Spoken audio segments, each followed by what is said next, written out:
मलाई थाहा छ यो बिछोडले तिमीलाई पनि चोट पुर्याएको होला। मेरो सम्झनाहरूले मलाई सताए झैँ तिमीलाई पनि केही क्षण गाह्रो होला। तर प्रिय, सान्त्वनाको लागि बुझ्नुपर्छ, हाम्रो प्रेम समाप्त होला। तर प्रिय, सान्त्वनाको लागि बुझ्नुपर्छ, हाम्रो प्रेम समाप्त भएको छैन। तर यसको रूपरेखा परिवर्तन भएको छ। म पनि उज्जवल भविष्यको कामना गर्दछु। तिमीले जीवनमा त्यो सबै सुख र सफलता पाओस् जुन तिमी साँच्चै योग्य छौ।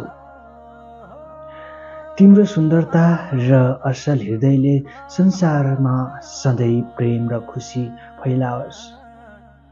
मलाई अहिले बोल्न मन नलाग्ने होइन, लाग्छ, किनकि शब्दहरूले मेरो सम्पूर्ण भावनाहरूलाई न्याय गर्न सक्दैनन्।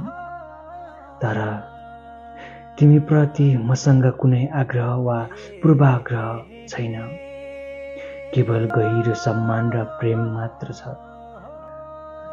हाम्रो कथा इतिहासको पानामा एउटा अनौठो, गहन र मिठो अध्याय भएर रहनेछ, सदा तिम्रो शुभचिन्तकको रूपमा।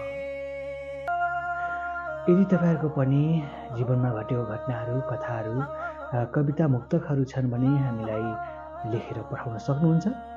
हामीलाई पठाउनको लागि मेल मार्फत पठाउन सक्नुहुन्छ।